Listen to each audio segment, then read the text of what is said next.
Ladies and gentlemen, thank you for joining us. I am TJ Whitehead, Powers Taken Not Given, joined for, I don't know, second, third, fourth time, who knows, by Cory Bradford. How you doing today, my friend? I'm good, TJ. How you been? I've been all right. Been all right. Just well into this new year. I noticed, you remember back in the old days when you used to write down the year and you would do the previous year or whatever. Yeah. Doesn't happen much anymore now that things are computerized and everything. Yeah. Everything's all digital. But it's like, oh yeah, that's I don't write checks anymore or something. You almost never write out the year. So that's kind of a bonus. For things just keep getting worse in society. So you got to look for those small victories when you find them. Absolutely, absolutely. Yeah, I mean, I remember the last time that was a major issue for me was maybe when it was still like two zeros in the year, and it was like 2007, and it's like, oh, I'm writing 2007 instead of 2008. Like, I think that was the last time that was an issue. But I think I was writing something the other day that did involve the year, and I did accidentally put 24 in it instead of 25. So that did come up with me one time so far this year. But like you said, it's not something that people deal with on a daily basis that much anymore because everything is just so computerized.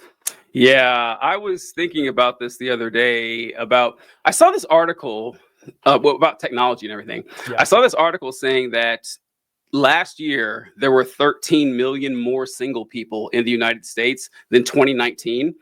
And of course, a lot of it goes to the pandemic. Yeah. But in my mind, we've been on this course long before COVID. Long before COVID, we've been on track for this. And I was thinking about how our entire society is set up to focus on the individual and not the community, like, as much as free as possible. Like we talk about third spaces a lot and how they no longer exist. And for those of you wondering what third spaces are, those are locations in which you can exist with no expectation of spending money, and how we get fewer and fewer of those every day. It's illegal to build a business within most housing areas, so you can't walk to a grocery store or a laundromat or to a gym or whatever. You got to hop in your car by yourself, drive there, drive back by yourself. And like, when we talk about how society is not structured to help communities, like, think about it, like, folks, how many of your neighbors can you name right now? Everyone, how many of them can you name? And when's the last time you talked to them? And when would you even get the opportunity? You never really get to, the only time you see them is when they're heading to their car, and they'll see you heading back to your house or heading to that's the only time you see them. And like, that's the way our society is headed. Most people, they get up, they go to work, come home, and the only time they leave the house is when they have to go buy something, which you don't even need to leave the house to do anymore if you really don't want to. So like, we can either restructure our society and our economy in a way that favors community over individuals, or we can look forward to a future where no one hangs out with their family, friends, neighbors, associates, no one dates, no one gets married, no one has kids. We're heading there sooner rather than later. This is not going to get better anytime soon. No, it's not. I mean, you bring up a lot of very interesting points. First of all, I don't know any of my neighbors' names at right now. I know one. My like one is right next door to me, and that's only because I keep getting his packages mistakenly sent to my house, and I have to go over there to give them to him. But that's the only one I know, and I have exchanged numbers with him in case something happens to either of our houses. So that's like one. But other than that, I don't know a single other person, and I only see people, like you said, when they're getting in their car. I don't see them out really in the yard as much anymore. As for this situation with people not, being married and obviously not having relationships as much, I think really a lot of that has to do with internet dating and online dating. I was seeing some statistics. I think it was a graph that was showing the main way in which most people used to meet. I think you've seen this. You've probably seen this. Yeah. And it was basically saying 50 years ago, most people would meet like at a church, at school, maybe at a bar, some like a third space that you're just referring to, some area where they're just at together, as a community. And now it's like well over, I don't know the exact number, but I think it was like well over 60-70% of people who are meeting online. And online dating, I mean, I met my wife online over a decade ago. We lived in the same area, but I met her online. So online dating, I think, creates these weird expectations for dating. And the way people meet online, especially like it used to be back in the day, you'd have like an online profile and you could try to like explain who you are. But then I think when Tinder came along, it was just swipe, swipe, swipe, swipe. Like you were really just basing people off of looks and looks alone. Yeah. And that made for a lot of lonely people. And I think that a lot of other dating apps that came after Tinder really tried to mimic that really convenient, swiping, basically just turning dating into like a video game. Yeah. And I think that really, when people actually, even if they got to the stage where they actually started talking and meeting up, they really found that, oh, I only really swipe with this person because I like the way they look, but we don't have anything in common. We don't even like the same things. I really don't like this person. And I think that's just made for a lot of lonely people. And I think it really goes to that. But I agree, lack of third spaces, lack of community is a huge part of it. But I think the internet dating has really made it the internet dating experience has really just made it 1,000 times worse. This isn't a topic we even plan to talk about, but this is great because I have a lot to say about that too.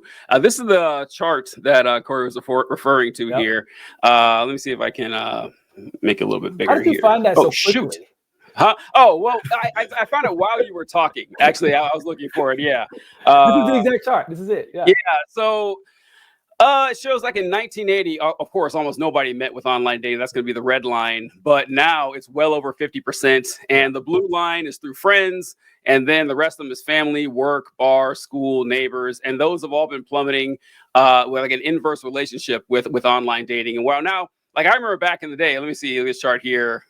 In the early 2000s, it was still kind of embarrassing to tell people you met online. It's like, what you met her online? Okay, kind of weird. It seemed like an act of desperation back in those days because it was still in its infancy. But the online dating thing has changed it a lot. And it's weird becoming an adult and realizing that other adults are asking you for advice. That's always a strange moment when you realize that, like, oh, wow, okay, I've got people who take my opinion pretty seriously. And so when I talk to like younger guys, like younger men, I talk about this, I tell them, don't do online dating. Just don't do it. I really do. I say it's not good for you. I can't speak from the woman's perspective, but one, like you mentioned with online dating, I think it's particularly bad advice for men to try to do it, most men at least, for like 1,000 different reasons. Like, number one, dating apps are predominantly men already. It's like 3/4 of the customer base of online dating is men. So you're already starting with the odds stacked against you. Second, like Cory mentioned, online dating is a primarily visual medium. And fellas, I hate to break it to you, but that is not going to be your strong point 98% of the time. Like, you know how good looking you have to be as a dude to be considered a good looking dude. Like, it is and not just like, oh, you dress well, you look nice, you look. I was like wow, like a head turner. Like, so, oh, that's a good looking dude. Almost no guys fit that description. So, and made worse is the fact that unlike women, guys don't go around taking pictures of each other, and they don't take pictures of themselves. So if you got to upload photos from you, they're going to be pretty shitty. Odds are, unless you get like professional photography, it's going to look pretty bad. So they're going to see you sitting there in your making bacon sweatshirt or whatever, just swipe left every single time. That's not going to work out for you. But then even if, let's say you have a good photo and you catch some girl's eye, now that's not going to be enough. Like, women are not like you guys. Okay. That is not going to be enough for them. They need to see a little bit more. So then they're going to see what you have in your profile. Now your written profile can stand out if you're funny, if you're clever and interesting. And chances are you're none of those either. Like, really, that's like I'm just like, I'm not being mean, but most people are not funny, right? Like, they're average, and there's nothing wrong with that. There's nothing wrong with being average. No, and you're probably not all that clever. You're probably average there too. So you got a bunch of strikes against you. Don't do that. But the number one reason has nothing to do with how bad it is for you or how bad your odds are. I think that it makes you fucking lazy.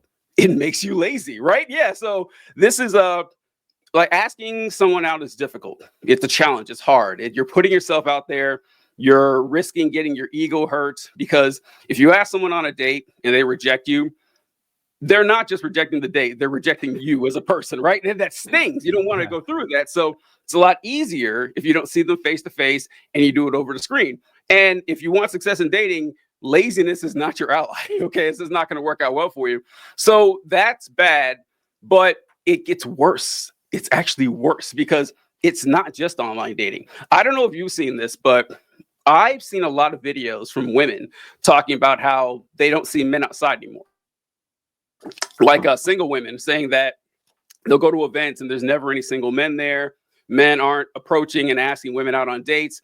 And there's a lot of guys complaining, well, women said they choose the, whining and shit like that. That's why you guys aren't getting laid. You're a bunch of fucking whiners.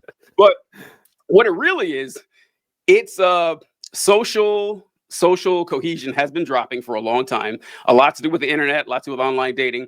But the two biggest culprits I put on there are video games and online porn. Those are the two biggest culprits, I think. Because for guys have like this sense of quest and adventure. We love Zelda and shit. We all want to go out and conquer something.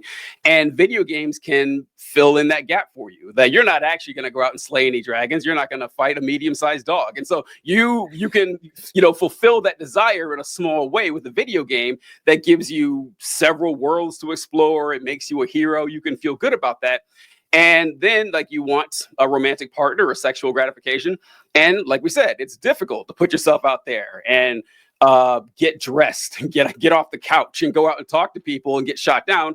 Or you can scroll through hundreds of videos full of naked women and pick the exact one that fits your mood at that moment. And, sure, it's not as great as actually having sex, but it's good enough. And then you can do it again a couple hours later if you want. And a lot of guys just do that the entire weekend, months and months, years on end. And yeah, that's a big problem too, which is a lot harder to solve than just the economic suppression that people face because of a capitalistic society.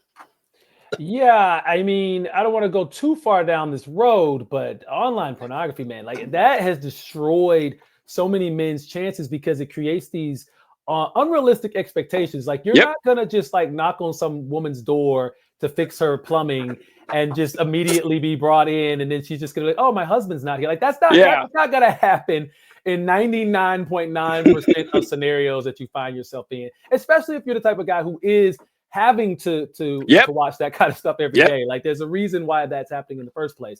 And so it really has disrupted I think it's disrupted expectations for relationships. I think both for men and women, and specifically for young people too. Like a lot of young people discover because of the internet. Back in my day, there were these magazines and stuff, and you couldn't buy them at a certain age, right? So you had to just have like a pervy uncle who had them stuffed in a closet somewhere, and maybe you stumbled upon them.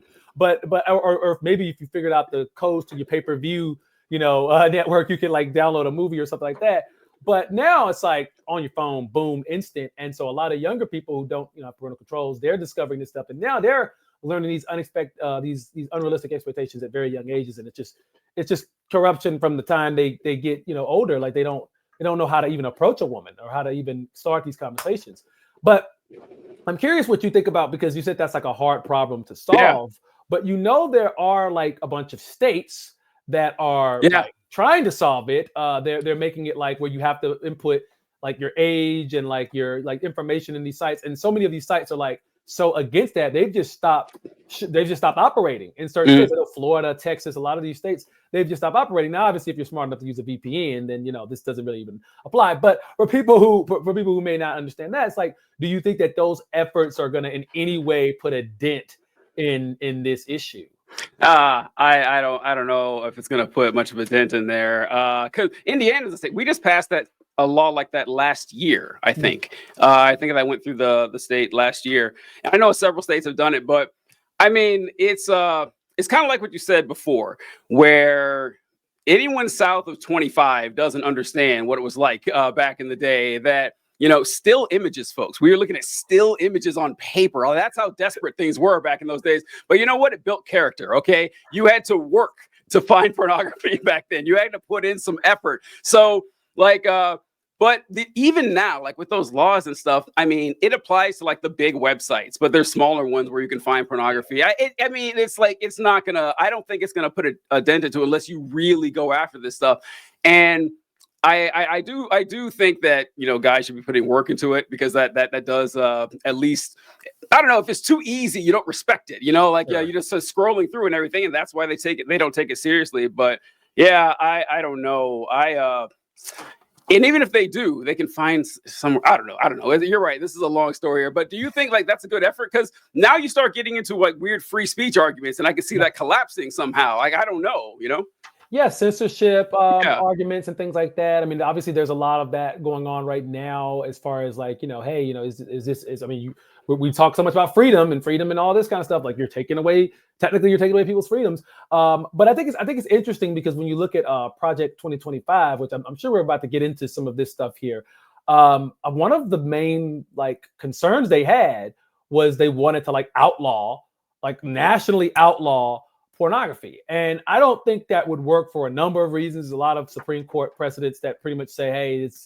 this is free. This is a free speech issue. We have First Amendment. We can safeguard it from children. We can make it hard to access, but we can't just outright ban it. But I remember seeing that as one of the stated goals of Project 2025, mainly because I think that even they realize that this is adversely affecting young males and their ability to actually, get with women in real life, and that could down the line create population issues, which I know is there's a lot of propaganda with that, but there is some truth to the fact that birth rates are declining and marriage rates are declining, and as you stated in this entire argument, people are just not dating and not in relationships as much as they were even just 5 years ago compared to probably 20, 30 years ago. It's like night and day.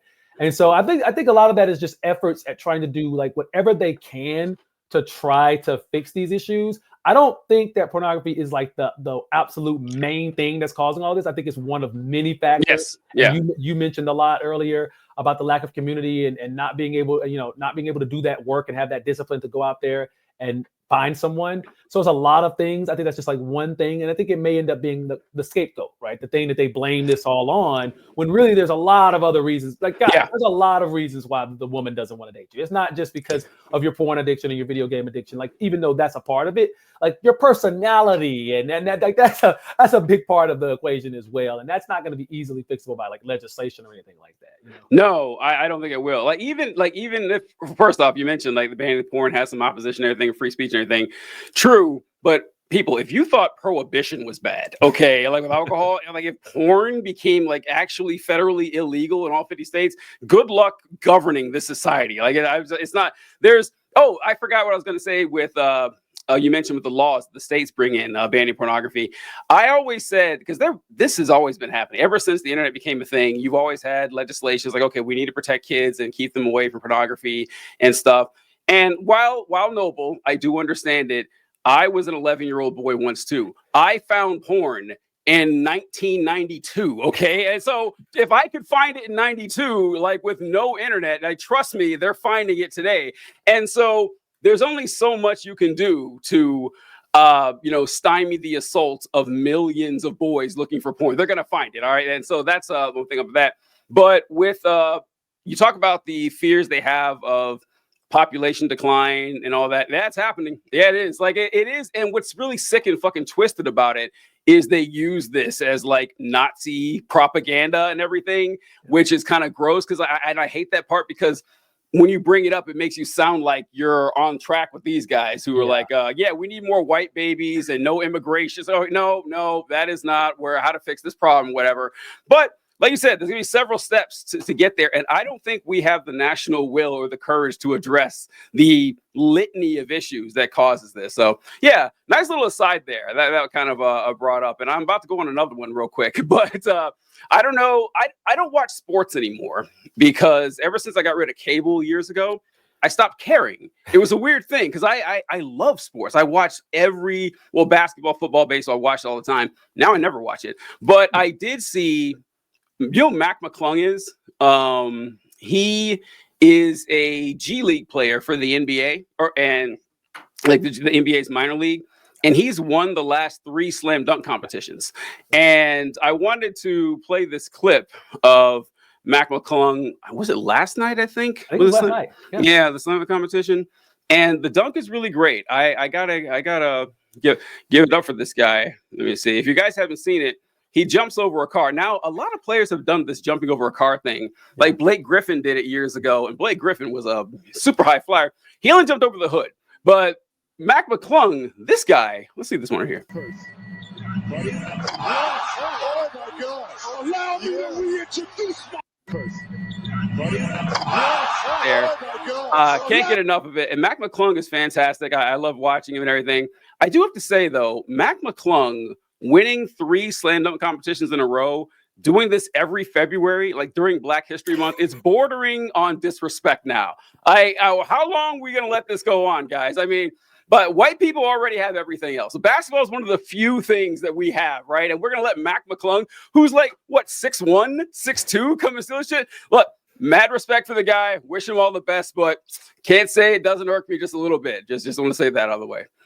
The white renaissance in the NBA is a very interesting thing to see because for the last couple of years, Him, Austin Reeves, Luka Doncic. I mean, there has been this Nikola Jokic. There's been this resurgence. Now, some of them are European, like actually from like Eastern Europe, but that's still white. And so there's been this like resurgence of white people in the NBA. And I think it's great because I do think that, well, I think it's a 50-50 on it. Because on the one hand, I think it's great because we need more people watching this stuff. I mean, you just said that when you cut cable, you don't watch it anymore. I went, actually, it was like maybe like 5 or 10 years ago, I went through a period where I stopped watching sports for a long time. And it was actually because I had moved to San Francisco, didn't have cable, didn't have TV when I was there. So I just stopped watching sports for a very long time. And I honestly just started back watching them maybe a few years ago. And just started back watching the NBA, like outside of like, I would watch like during maybe playoffs, but outside of playoffs, I just started back watching like regular season games. And I've noticed this. One of the things I noticed, I'm like, wow, there's a lot more white guys in this game than there were like 5-10 years ago, especially like 20 years ago, back in like the 2000s, there were hardly any. Like Dirk, like, you know, like Steve Nash, like 2 or 3. Yeah. That was it. And now there's like a fair amount. And I think that's good to get more eyes on it, to get more people all around the world watching it. That's good. But I also think that, and this is like the Caitlin Clark effect that we've seen with the WNBA. I mean, a lot of these people, they're respectful of the game, they're respectful of the culture. They're not the problem. But Caitlin Clark is a good example of, they have so many weird ass fans who are only fans of them because they're white and playing basketball. And it's like there's like this argument of like, see, we really can still dominate this sport, right? They can't have this sport, you know what I'm saying? Like, we really are still good at this, right? And it's kind of like, they're individuals, man. Like they've individually got these skills. And yeah, I've noticed it because when I used to see like when the WNBA season was still going, Caitlin Clark had these fan pages, and the fan pages were just littered with guys who, A, never watched women's basketball a day in their life before this, right? Never cared about women's sports in general a day in their life before this. And B, there was all this weird political and ideological connotations to everything they were saying. They were like, finally, someone who's not from the hood. And I'm like, what the heck is this? Like, I mean, and what's so sad about it is like even Caitlin Clark herself, like none of these players are contributing to this really. Like they're just playing the game. And so many of their fans who don't really respect the sport are only, watching and only, boosting them for these weird cultural and ideological purposes. And that's the unfortunate downfall of it, because honestly, they're making the game better by making it more diverse and spreading it to a wider audience. But you got these weirdos who want to take it in that weird direction. And it's just something that I've noticed in the last couple of years that's really unfortunate, because it's kind of like people are not watching almost for like the wrong reasons, I a comment here: white basketball renaissance, a series of words that I never anticipated hearing strung together. That's funny. Yeah, that's true. I agree on I think everything that you said right there, because when you mentioned, the only difference is that, I guess you didn't say this, but with the weird fans who will like the Caitlin Clark, I remember seeing stuff like that where it's like, finally someone who plays the game the right way and stuff, folks like that and everything. And I don't think I've seen quite as much of that in the NBA. The WNBA, but I don't know, maybe they do, but maybe it's just more pronounced. Not as much. And so it might be because, like you said, probably most of the white NBA players seem to be European now, and they, there's always like an othering part too. It's like, I don't know. And so it might be that. And then again, even the Euro players aren't even all white. Like Giannis Antetokounmpo and Wembanyama, they're European, they're black too. So it's like a whole separate thing. But I do agree that I remember back when Tiger Woods and the Williams sisters were like the biggest names in tennis and in golf. And people thought, hey, this is great. The audience is becoming more diverse. And I was like, yeah. And then I remember saying the same thing you just said. And I said, wow, it's kind of a shame there aren't more white NBA players. And people people get upset. And I was like, wait, no, hold on. You're telling me that more black people are watching golf and tennis now, that there's black people there. You don't believe more white people watch the NBA? Of course they would. Like, why wouldn't they? But then I hadn't anticipated this Caitlin Clark effect. I had not. That was kind of sad to see, because in fact, she's like the number one. I see, and it's also weird too, because they don't give a shit about women's basketball. They don't watch this at all. They just have this, contrived racial animus between her and the black players. I don't know. So if there were more white players, it could go one of two ways. It could go, okay, this is just the status quo, is how it is now. Or like you said, worst case scenario, all right, we're back on top. Let's go. It's really funny reading old news stories and everything about So if you guys go back in time to the 1800s, like all the championship boxers were white. They like black people couldn't even compete most of the time. But then they started letting black people compete for the title. And you will see article after article saying there is no way a black fighter could ever be heavyweight champion of the world. Black people don't have the skill to possibly win a fight like this or something. And then when it happened, it just shattered them. It's like Jack Johnson like destroyed people's brains when that happened. So it is weird seeing stuff like that in the past. But I don't know. Cory, this is amazing. Like Cory and I feel like we should be related or something. We have so many like thoughts that are just right on the same track, and it is kind of amazing. But all right, I brought him on because I can't remember what I asked when I asked him if he wanted to come on for the interview. And I think I said, you want to come on and talk about stuff that's happening, because it was just every day it seemed like there's another news story. It's hard to pin it down, but the general ones we want to talk about was honestly our new president and our new and Donald Trump. So we're going to talk about all that stuff going on forward, but we want to start with our new president first, Elon Musk. Yeah. Elon Musk is baffling to me in a lot of ways, because like I always used to say Donald Trump was the most successful con man of all time. And he's still up there. Like he's number 2, maybe 1A to Elon. But I say Elon Musk is actually a better con man because at least Donald Trump has charisma. Like con man, which I assume was a necessity for someone trying to be a con man. Elon Musk has none, like none at all. And he somehow managed to con his way up to the most powerful person on earth. And we have a real life supervillain, and he's fucking lame. I hate seeing it. So what are your thoughts on just Elon Musk in general from, I guess from like when you first heard about him until now? Because like my views have definitely changed from when I first heard about this person. I mean, when I first heard about Elon Musk, I mean, I'm a tech guy, so I've known about Elon Musk for many, many years, probably well over a decade ago. I remember, when SpaceX started, being able to send our astronauts back into orbit, which is something that we couldn't do here in America. And when we shut down the space shuttle program, I think back in like 2011, and for many years we had to go through Russia just to get our astronauts to the International Space Station and things like that. And then SpaceX started providing a way for us to get back up there. So for many years, I didn't really have strong opinions about him. I thought, hey, that's really cool that he's doing these things with SpaceX. Teslas, I thought Tesla was a pretty cool car. I mean, electric cars, I mean, that's cool. They looked cool. I thought about getting one a long time ago. Would never do that now, but thought about getting one a long time ago. I didn't have enough money back then, but I just kind of didn't have any strong opinions. I just thought, this is kind of cool. And I think it was like in 2021, I started seeing some weird stuff. You started seeing him say some weird stuff about like paying taxes and things like that. And it's just like, okay, that's weird, but hey, he's a billionaire. They're all going to try to get out of paying their taxes and things like that. So it's like, okay, whatever. We disagree on that, but okay. And then I was working in journalism. I was living in New York. I was working for a startup media company up there. This is like 2022. And that's when Elon Musk really just fell off the heel. Like that's when he really just started like posting all these like, eugenics stuff on Twitter. And even before he took Twitter over, his Twitter page was already becoming kind of a dumpster fire for like a year or so before that. And I remember the whole fiasco of him, trying to getting on the board of Twitter, then trying to do like basically a hostile takeover, then trying to back out of buying it, then being forced to buy it, then actually buying it, and then turning it into the sort of the dumpster fire that it has become today. And honestly, there's this author that I follow on TikTok, Jason Pargin. I did an interview with him a couple months ago, and he had one of the best sort of descriptions of what happened to Elon Musk. I think Elon Musk is an example that no matter how much money you have, no matter how smart you may be about like technical things, that anyone can get radicalized online if they spend too much time in certain circles. And I think what happened with Elon Musk, I think it's the same thing that happened to Kanye West. I think it's honestly the same thing that happened to Donald Trump, although in a much different way. I think these guys spent too much time online in certain propaganda circles, seeing all of this, anti-Black propaganda, LGBT propaganda, anti-immigrant propaganda, all these things that was really stoking these inner fears that they had about immigrants, about people of different backgrounds.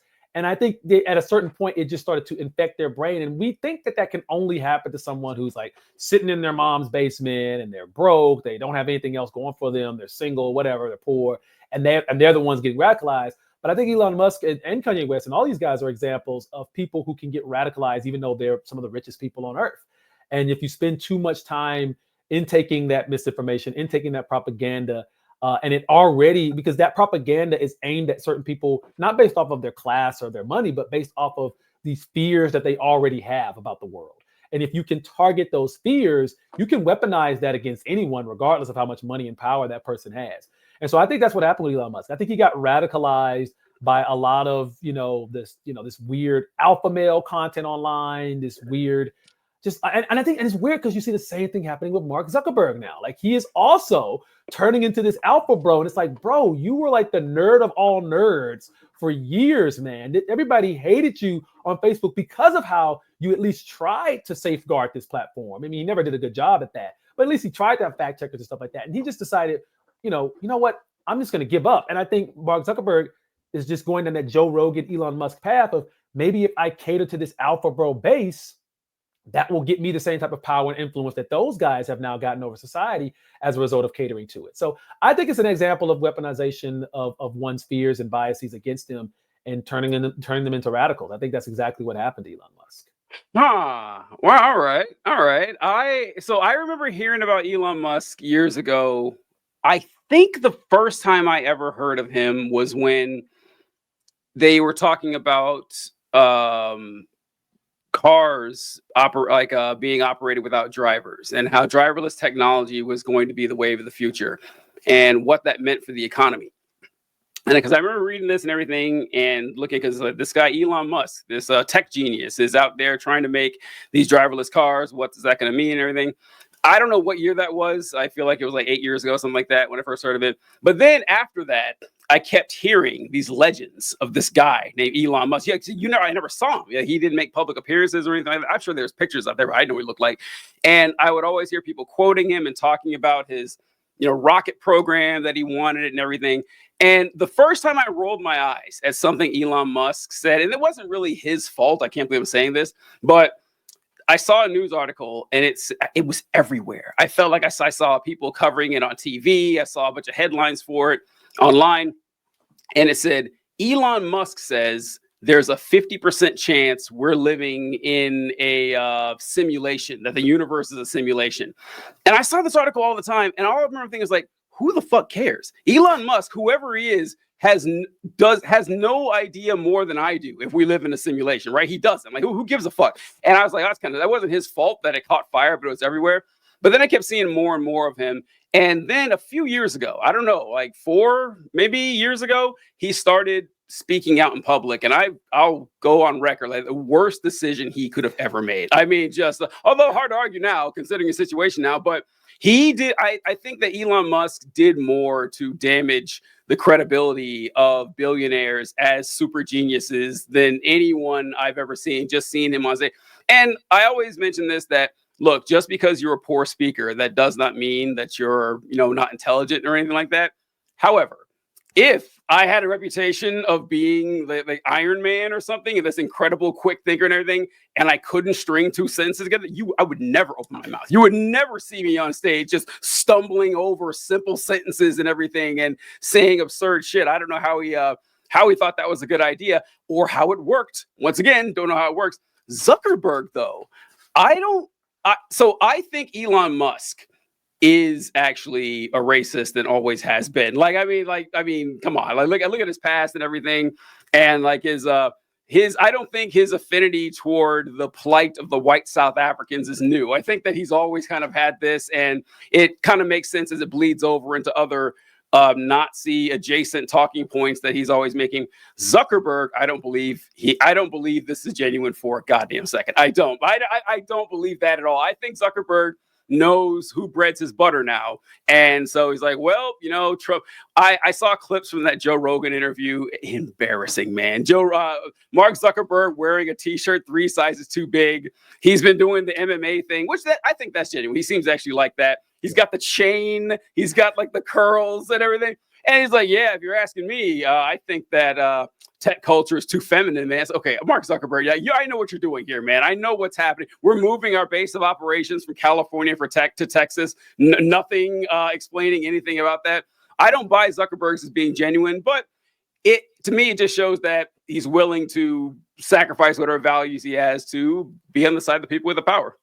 Well, yes, and to be clear, I agree with your statement about Elon Musk always being racist. I mean, he was raised in apartheid South Africa. I don't think he was ever not at least somewhat racist, right? I totally agree with that. I just think that there was a time period where that wasn't as big of an, like, he didn't care to be public about it. Like, he didn't care to make it an issue. Like, he wasn't trying to invade and infiltrate governments in order to push racist policies like he is now, right? He was focusing on, these other tech related goals.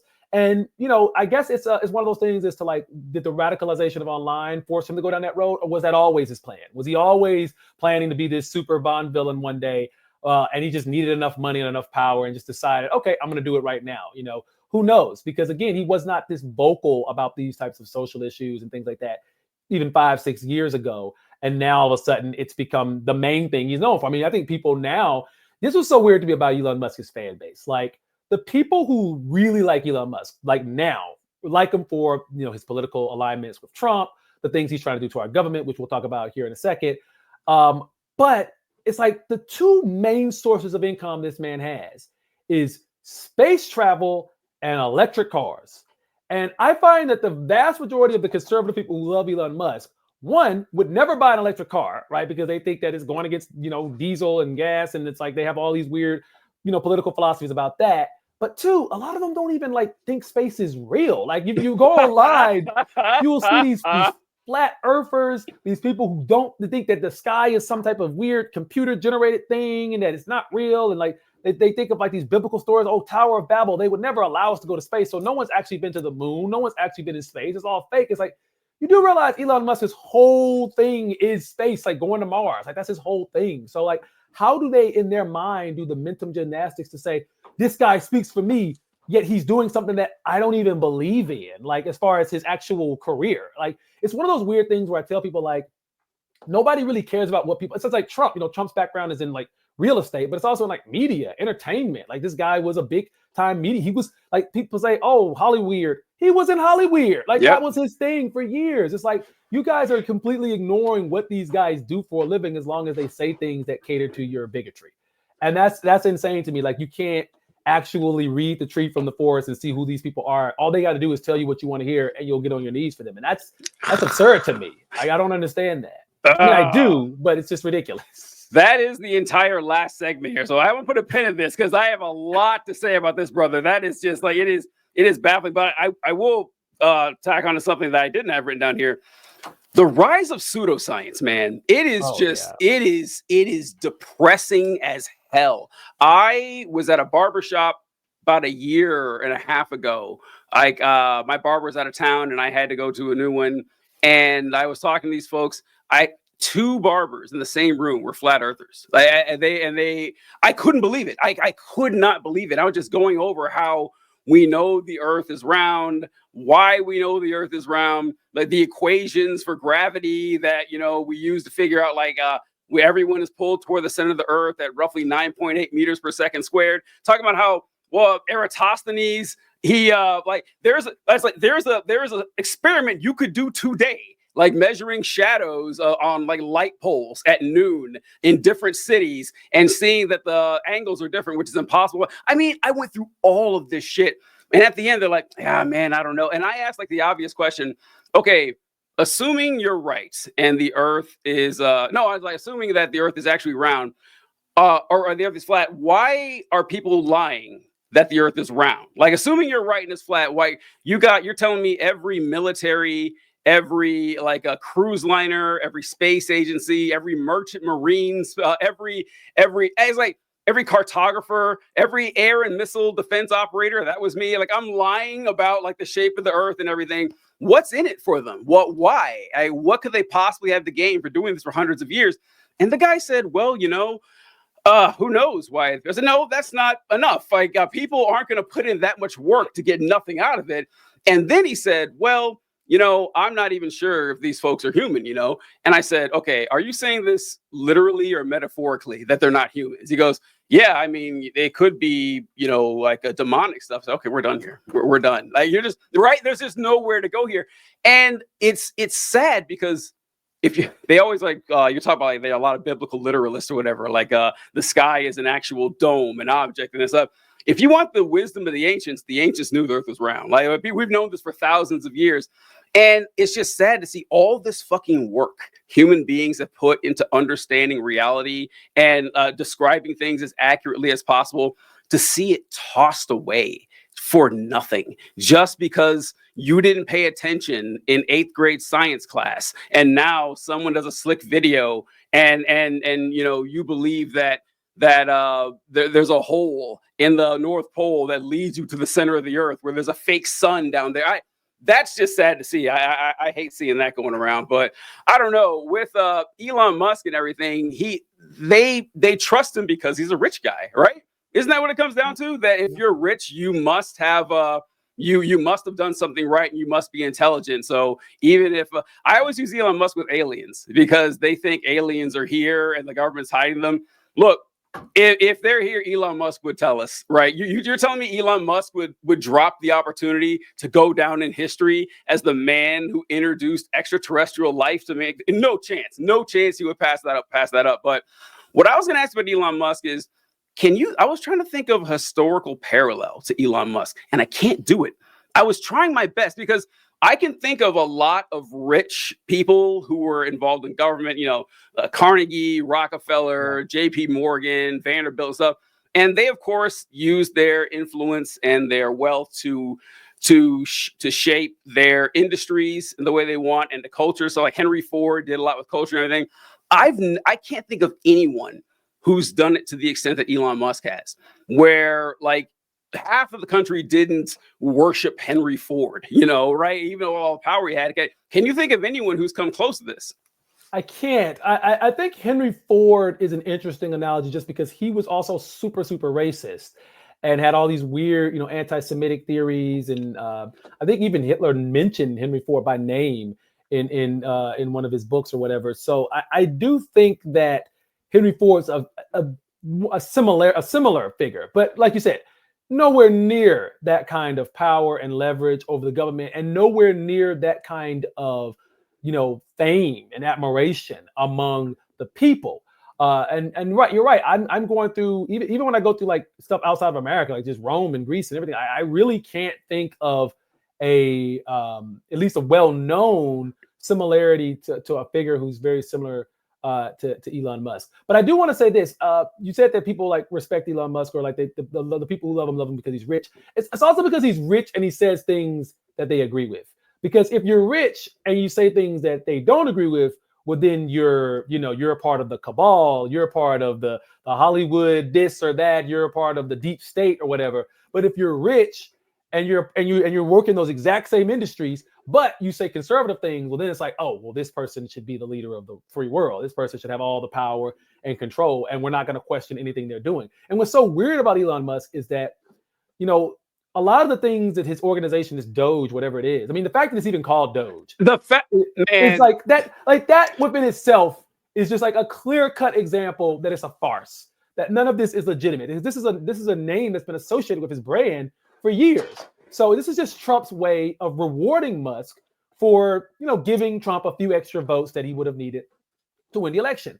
And the things that he's targeting, like all the things that he's targeting, are either scientific institutions, things like NOAA, things like NASA, things like the FAA, or he's targeting things for, these weird political ideological reasons, like the US aid, where, the humanitarian aid that we're giving to other countries, targeting FEMA, which is like, considering how bad climate change is about to get, I don't think that's the thing you need to be targeting right now.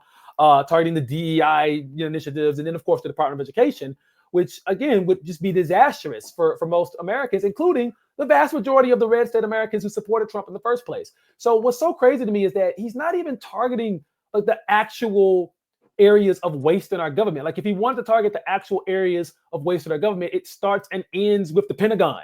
Like audit the Pentagon, target that, and you could easily find about $1 trillion missing dollars right there, or close to it, right? That's not even on the radar. Like he's only targeting things based off of these ideological concerns. And what's also weird about it is just like all these people, USAID aside, like that may be the one thing that's like international aid that he's targeting. But everything else he's targeting deals with like things that we as Americans use on a domestic level.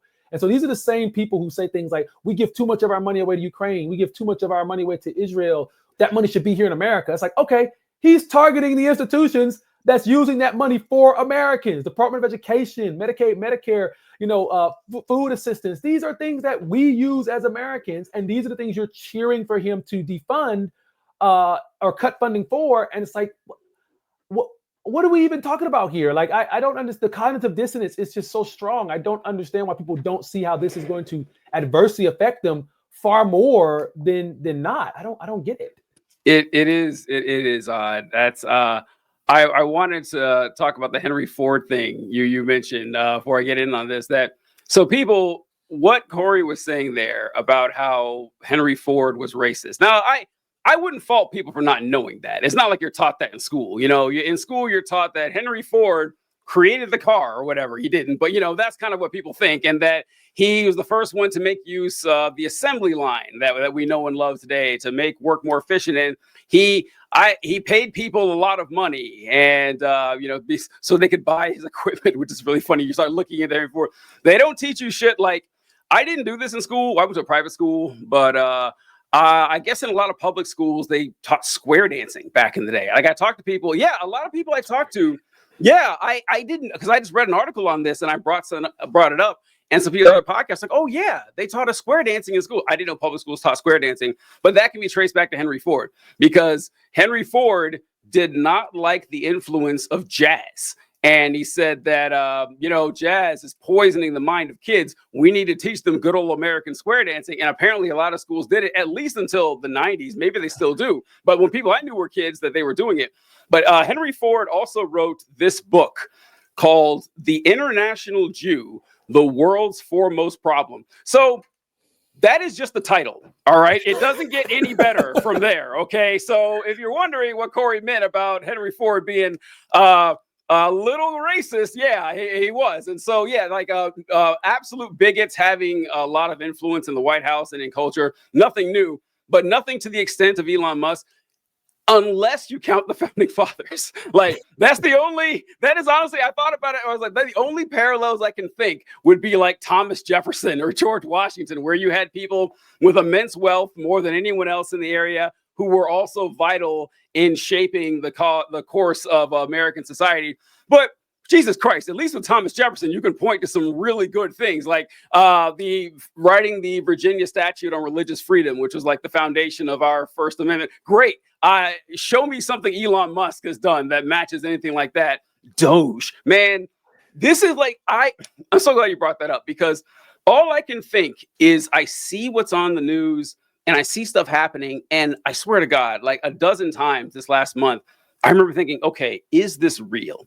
Am I dreaming? Am I in a coma and someone's trying to wake me up? Like, Doge, a lot of people may not even remember what Doge was. It's just this meme with this Japanese dog, and it was a cute meme, But Elon Musk's like, no, actually, I'm going to take this, because Elon Musk's mind is stuck 15 years ago. Everything he does, he's obsessed with shit from, the past, like iRobot. All of his stuff looks like iRobot and everything like that. So it's just so fucking lame. And then you'll see Donald Trump. I saw like an official White House release, like with the presidential seal on it and the White House in the background. And it said, President Trump puts a stop to the DEI madness of the government. So what is that? I saw the U.S. Army retweet libs of TikTok today. The U.S. Army official Twitter page retweeted libs of TikTok. It's like, we're living in an alternate, like bizarre reality.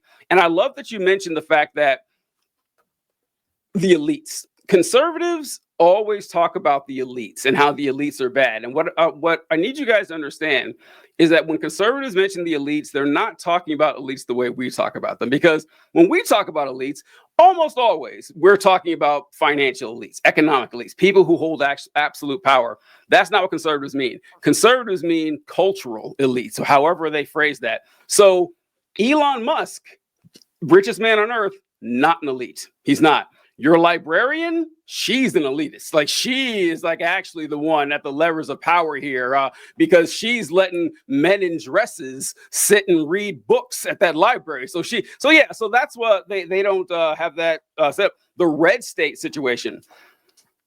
Fuck it, we're gonna go right into it. We won't wait till the end of the show, because this is like, we're talking about how the dissonance between what people want and what they're getting and how they're happy about it. I saw a video by creator Superman Todd the other day, and he was talking about how with conservatives and with Trump voters and everything, they don't need to win anything, or like life doesn't need to get better for them to be happy. They just need to see the people that they don't like suffer. That's what they really want. That counts as a win to them. So sure, Trump campaigned on no tax on tips and no tax on overtime, shit like that. Nothing in the budget proposal for that. Nothing. But he did ban trans athletes from the NCAA, and they will be partying and celebrating that for months on end. They never gave a shit about grocery prices. They didn't care about any of that. They talk about, like you mentioned, foreign aid, which is like 1% of our budget, and how we should be using that here and vote against every measure to use that here. It's horrible to see. Oh shit, I forgot the comments here. So Treestop says, in my experience, people's casual belief in eugenics is a gateway to other pseudoscience. I can't tell you how many times I hear poor people shouldn't have kids. That's definitely eugenics. We had a eugenics conversation. Oh my God, Cory, we had a eugenics conversation about idiocracy. Yes. And I think about that because how many times have you heard we're living in idiocracy? It's like, oh yeah, but people do have a lot of casual eugenics and stuff. They do say this thing about poor people not having kids. And there's two ways to approach this. It's like, all right, if you can't afford to have kids, it's probably a good idea, not to like hold back on it and everything. Or you can look at the overall thing that we should craft a society where poor people can have kids, or no one's poor, and that you can have kids if you want this to continue.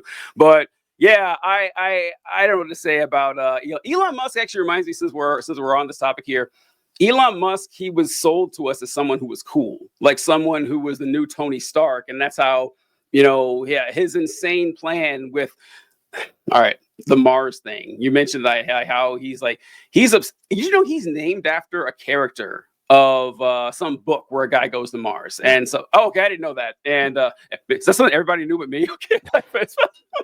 I hate when that happens, but he's obsessed. Like he's always saying that if we want to save humanity, we must have colonies on other planets. We must go to Mars. And folks, if you learn one thing from this conversation today, that is a scam. Like his whole entire thing about building rockets, and privatizing our space program, and getting people to Mars. He had a prediction that I think he said we would be on Mars by 2025. I think like 10 years ago, he said that he haven't gotten these rockets off the planet without exploding or anything. It's just a scam to get money from the government. He's going to keep doing it until people realize that they're not going anywhere. So Elon Musk, like he's someone, if you told me about him and I never saw him or saw his Twitter feed or anything, that he'd be cool. Trump is kind of the same way. Trump is like, I don't know how many times, I'm sure you heard the jokes. It's like, oh, we finally have a president who started a space force, who's like probably an atheist, and he bangs porn stars, and he's the worst president I've ever seen.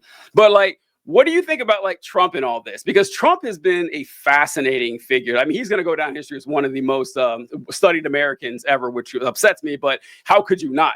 That Trump is going to die a winner, which bugs me. He is like, he's going to be when the lights go out for him. He was a 2-time presidential election winner. He's going to have the undying love of tens of millions of Americans. It's not going away. And he's delivering for his people. He gets out there and he's passing all of this awful shit to thunderous applause. What is your opinion on like Trump in the history of U.S. presidency? Which is a broad question, but like, how would you describe him? Well, first of all, I don't necessarily think that it's a 100% guarantee that Trump's going to go down as a winner because, one, I mean, we could take a look at a couple of parallels. I mean, Grover Cleveland was a 2-time non-consecutive president, did not have the best second term. Woodrow Wilson was very similar to Trump with, a lot of the racist policies, was kind of stroking out there in his last term. Not to be offensive, but I mean, he wasn't very, very much there.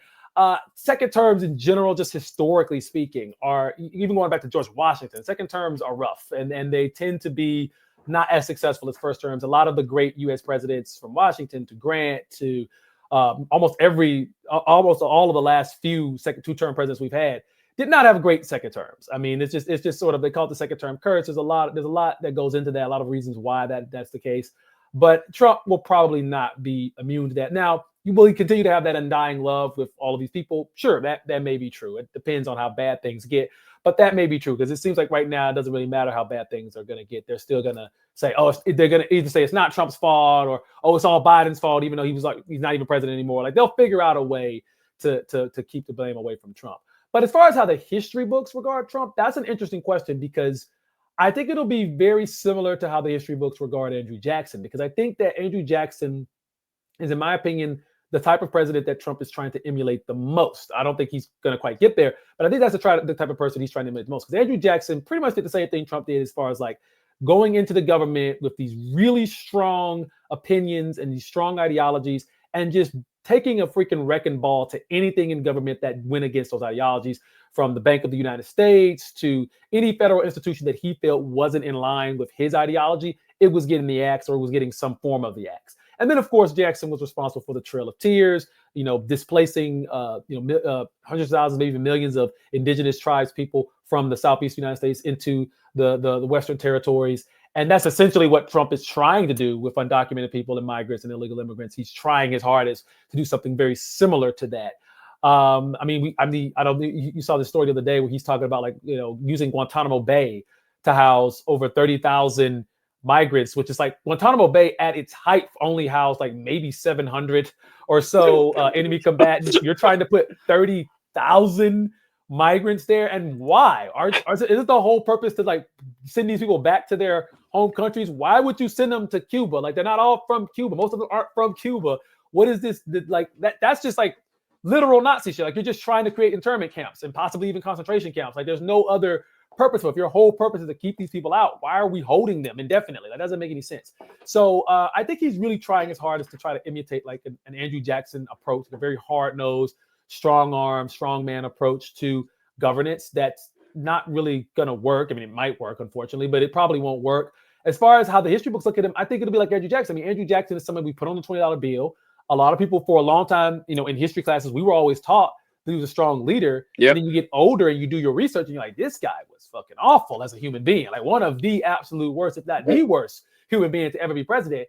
And I think it also deals with different eras because, recently a couple months ago, I went to the Ulysses S. Grant Presidential Library Museum. I did some videos for them. And it was like, there was a period where Grant was seen as a terrible president. Yeah. But only because of like the Southern lost cause mythology that made him seem like a terrible president because of his actions during Reconstruction. And then when you get into a certain era where you see the need for things like Reconstruction, you see the need for things like civil rights, then you look back at Grant and you're like, well, actually, he actually tried to do a lot of really helpful things. And I think that's what Trump's, I think it depends on the time period. If we're in a time period where conservatism and traditionalism and that kind of mentality is in control, then yeah, those individuals will probably see Trump as a champion. But if we're in a time period where, and I don't know if America will ever have this time period again, but a time period where intellectualism and rational thought is at the forefront of things, then, Trump will be seen as probably like, a stain on our history, at the very least. So I think it just depends on the time period. It just depends on what America turns into. But I think overall, he will always be a very complicated figure because there will be those who will always love him and there will be those who will always hate him. And there's not going to be a lot of middle ground. There's not going to be a lot of people who are just like, he was all right. Like there's not going to be a lot of people who could have that opinion, that like that middle, like, oh yeah, he was middle of the road presidency. No, it's not going to be. You either love him or hate him, and that's going to be it. Cory, you say that, but I would. So if you would have said this to me October of last year, I would be inclined to agree with you. But the fact that there were so many people who just didn't vote at all, it's like, Harris, Trump, I don't know. They say that. I think a lot of people do think that. I mean, the election last year was a rare moment where I had to just look myself in the eyes like, whoa, were you wrong on this? You fucked that up bad, man. I mean, as a guy who's almost never wrong, that was a weird situation to be in.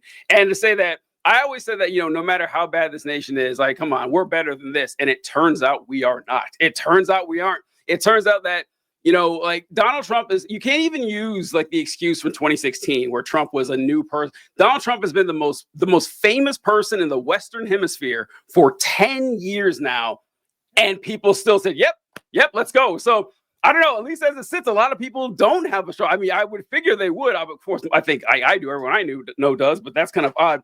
You said that Trump wants to be like Andrew Jackson. And he has said that. Like, I remember his first term, I think he had a picture of Jackson in the Oval Office. I don't know if he does this term, but he always mentioned that Andrew Jackson was the president that he tried to be like, which makes sense that he would pick Jackson because Jackson was known, like Cory said. I remember being a kid and learning. So Andrew Jackson wanted to expel like the Seminole Indians out of Florida. And the Supreme Court said, actually, no, you can't do that. And Jackson said, well, the court has made its ruling. Now let the court enforce it. Basically, like, well, you and what army is going to stop me? And as a kid, I was like, oh, that's so cool that he said that. Then I got older, I was like, oh my God, no, what the fuck? Yeah, that sounds cool and everything, but look what he did after it. Like, I was such a dumb kid. I didn't get past the actual statement to look into the atrocities. But what's really strange about Trump, he wants to be like another president too. I don't know if you've seen this. William McKinley. Have you seen this? I have heard a little bit about this. People it's weird. I'll be on like TikTok live and people will always ask me, what's Trump's obsession with McKinley? And when people first started asking me that, I was like, I don't know. And I was kind of unaware of it. And then I started looking into it and I was like, this is really weird. I think some of it may have to do with the tariffs. You know, McKinley was responsible for a really large tariff increase. And his name was lended to a really large tariff increase. It actually happened before he was even president. I believe the McKinley tariff went into place, if I'm not mistaken, Benjamin Harrison or something. I'm not really sure. But I know McKinley was responsible for like a huge tariff.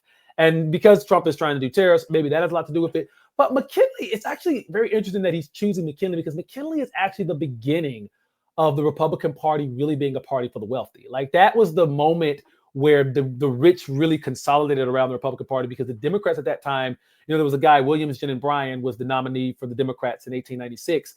And Williams Jennings Bryan was, you know, he was into eugenics, he was a little racist, but he was actually, other than that, a very Bernie Sanders. Other than that, he was a very Bernie Sanders type politician. He was very much like the poor people are being screwed, the rich people are screwing us over. We need to do this, we need to do that. You know, it was very, very much against the rich. And the rich saw that and was like, oh shit, we got to stop this. And so they all poured their money into McKinley's campaign. And McKinley was kind of the first president to sort of buy his way into the presidency. His campaign tactics are very similar to tactics that we still use to this day, as far as like, you know, the way they drew him, the way they framed his posters and everything was very much in line with like whoever has the most money is going to basically win. And so it's interesting that he keeps saying McKinley. I don't even think he's like consciously understanding what he's saying. He's basically saying, I want to be the guy for the rich. That's like what he's low key saying. But I think he's looking at McKinley's maybe some of the more traditional things and maybe some more economic things that McKinley was responsible for. But really, it's subconsciously sort of just more of a, I want to be the guy who supports the richest, and that's basically going to be my legacy. I mean, that's what I hear when I hear McKinley. Yeah, I first heard him talk about McKinley on this random video I saw. He was going to like black barbershops. He was making a big push for a long time. I saw him do that. And he was sitting in one. Some guy was asking about the economy. And Donald Trump sits there and he says, well, you know, years ago, we had a president, William McKinley. I was like, whoa, I almost dropped the phone. I was like, Donald Trump knows who William McKinley is? I mean, that was, I was like, he's got my attention now. I can't believe this. And I don't know if he's like someone just mentioned McKinley to him in some conversation, or if he's just for some reason been obsessed with a president that 90% of Americans couldn't name or tell you anything about. That was kind of odd to me. But also with William Jennings Bryan, William Jennings Bryan ran for president like 100 times. He ran for president like he kept going. He just kept running, kept getting his ass kicked and everything. And I remember like really William Jennings Bryan, he was the silver-tongued orator. I remember people saying that all the time. Yeah, I guess guy could really give a speech. And he always said that, you know, we shall not crucify mankind upon a cross of gold. You guys would be amazed to find out how much of American politics based on like what our currency should be based on. You know, should it be gold? Should it be silver? Gold and silver, fiat, and fiat, because that was the right choice. But anyway, that was interesting you brought that up. And Trump with Guantanamo Bay. The Guantanamo Bay, it's ridiculous. I think like the max capacity for Guantanamo is like 1,500, like absolute max or something. And him saying we're sending 35,000 people there. This is just, I think, honestly, Trump is just prone to absurd hyperbole. That's the only language he knows. Everything is the greatest thing we've ever seen, the worst thing that's ever happened in history. No one's seen anything like this before. Everything is beautiful. He just can't help himself. I thought this when it was January 6th, and he said that I offered 10,000 soldiers at the Capitol to Nancy Pelosi. I was like, where would they go? 10,000 soldiers at the Capitol building? What? They'd be like standing on top of each other. Of course, it's like, yeah, he made it up. It's just some fantastically huge number that he can't help himself with.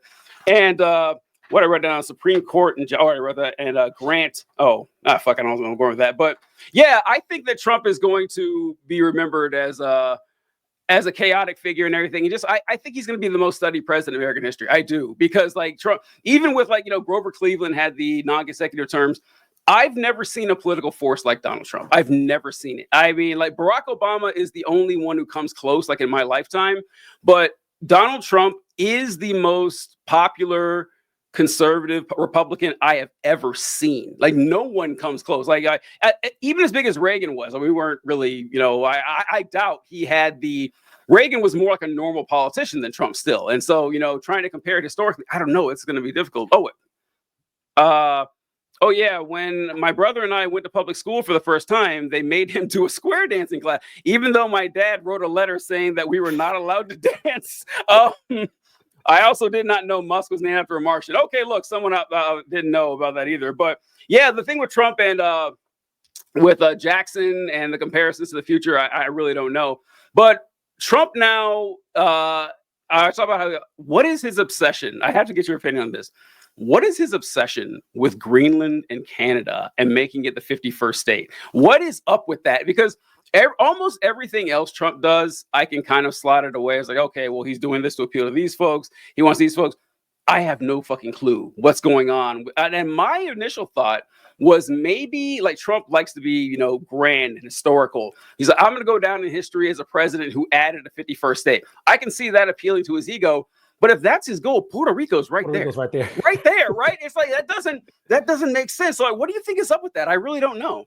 Well, first of all, real quick, I just do want to comment on the thing about Donald Trump being the most studied president. I think he will be among the most studied presidents, but I think historians will focus even more on how the hell it happened. Like the people and the mindset of America at that time period, why it went down that road. I think obviously that'll be among great debate and great discussion. Somebody's going to be getting paid a lot of money in the future just to study 2015 through 2025. Like what the hell was going on in this country during this time period? Just to find out and figure out what the hell it was. I agree. And I also I'm not grateful for a lot of things in this time period. I am going to be grateful 30 years from now because people will be asking. And I know there'll be folks saying, well, voting for him made sense at the time. No, the fuck it didn't. No, it didn't. I'm going to be there. I'm going to be I was there the entire way. So, yeah, I don't know. I can't wait for that. But, yeah, what do you think is up with his weird obsession with Greenland and Canada?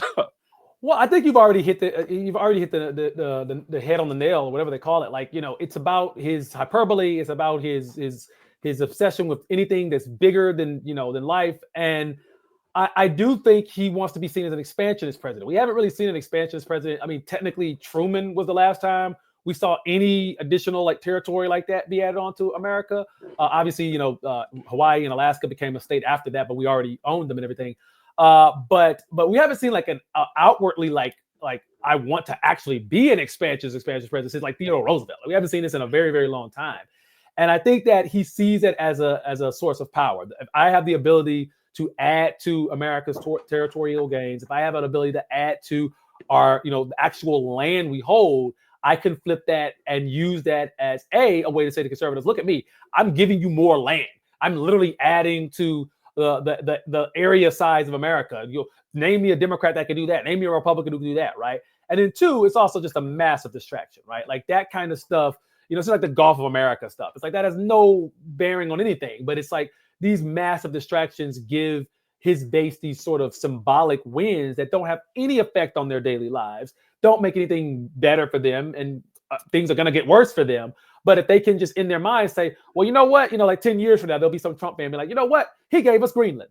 And Biden couldn't do that, and Obama couldn't do that. He's the one who gave us Greenland. It's but bro, did you ever care about getting Greenland before Trump said something about it? Was that ever a goal of yours? It's he says it, and now all of a sudden you want it, but it's you probably couldn't even tell me what Greenland was on a map. Greenland isn't even green. You couldn't even tell me what it is before Trump started mentioning it. Now the Canada stuff is a lot more unusual and a lot more troubling because the Canada stuff is okay, Greenland is one thing. There's natural resources there. Maybe Denmark will sell it. and we do have military bases there already. Canada, on the other hand, that's like some Russia Putin shit. Like that's like you're basically saying you want to disrupt the sovereignty of a nation just because it borders you, and maybe you don't politically agree with some of the things that it's doing. And so that to me is much more troubling. I think it's mostly just shit talk. I think it's just him just saying some shit to try to like piss off the Canadians, piss off Trudeau, who won't be there much longer anyway in power. I think it's just some shit that just kind of pissed them off, and it's just like him just engaging in what I guess he would refer to as locker room talk, as what he, because he's talking about sexual assaulting women, he called it locker room talk. So I think this is just like presidential locker room talk.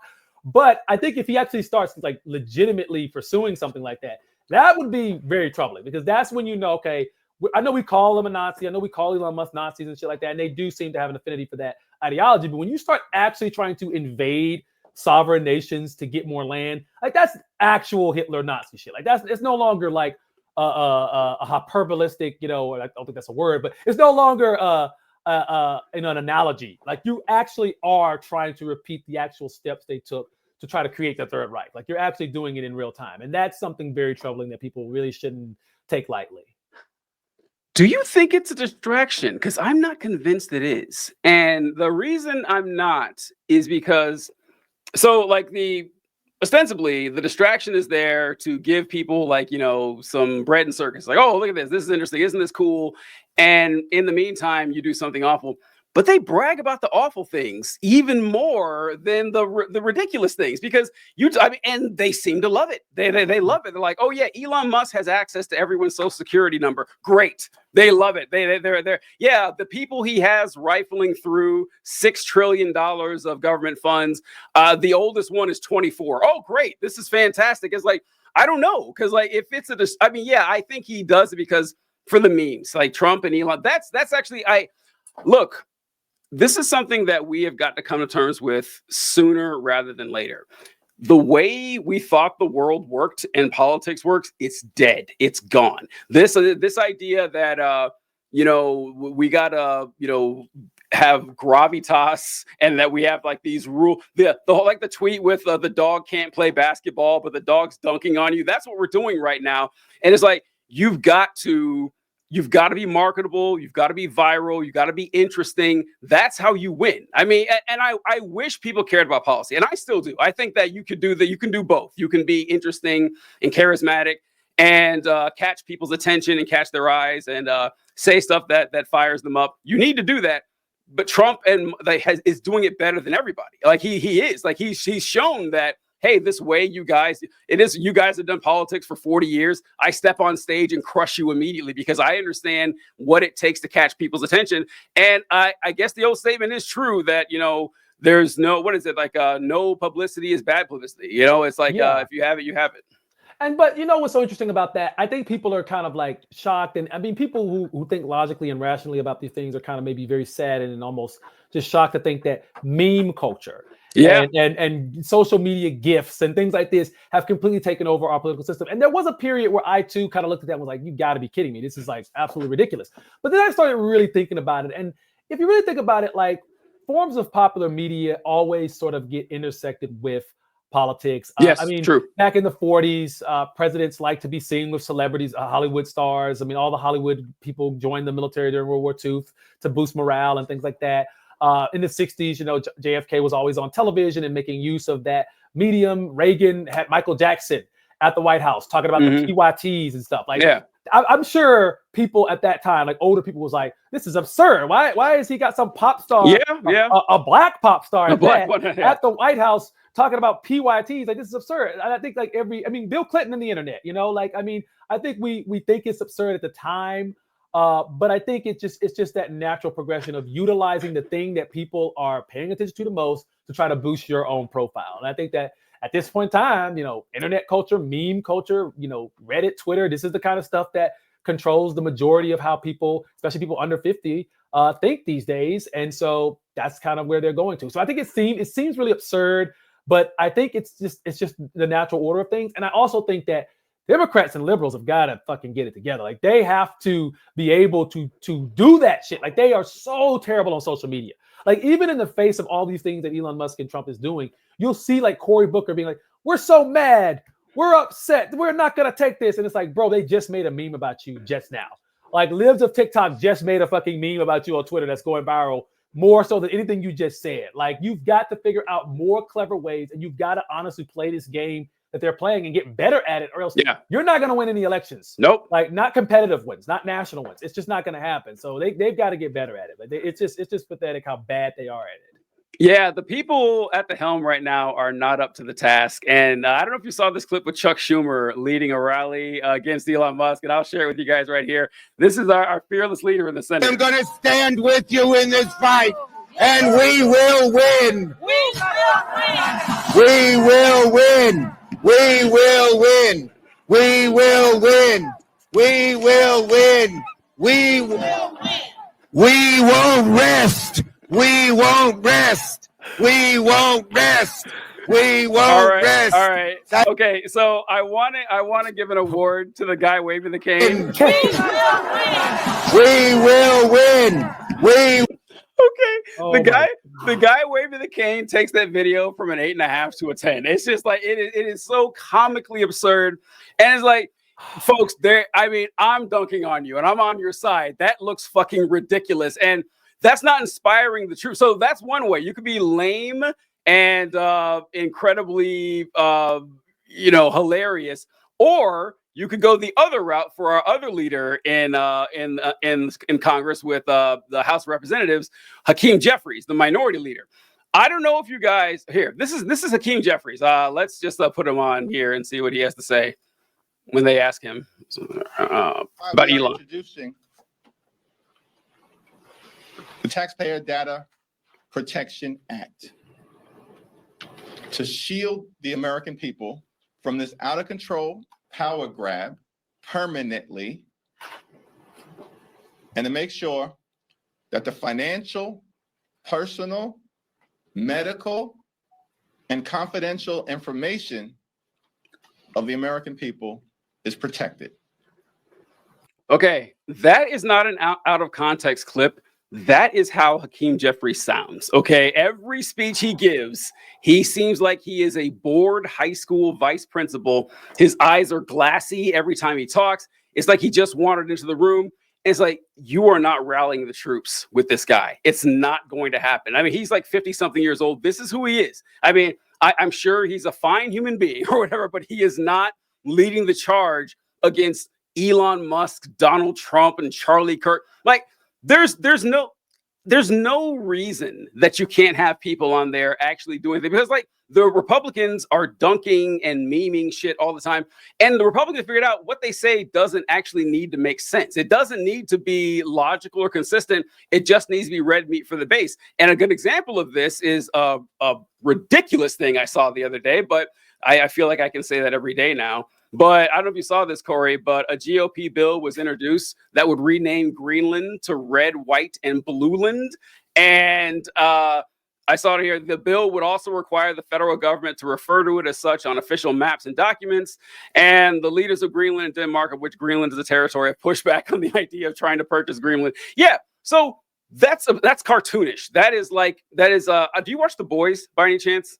I haven't, but I'm aware of a good bit of it because my followers have made me aware of a good bit of it. Okay, well, season 4 of The Boys, The Boys has always been like a political commentary and mostly anti-right political commentary. Season 4 of The Boys was ridiculous. It was too on the nose, too over the top. I critiqued it the entire season because, Homelander is on trial for killing someone on Fifth Avenue and he's wearing orange underwear. Okay, you guys are... I owe The Boys a serious apology. Because like everything in life is like, oh yeah, it actually is that ridiculous and that absurd.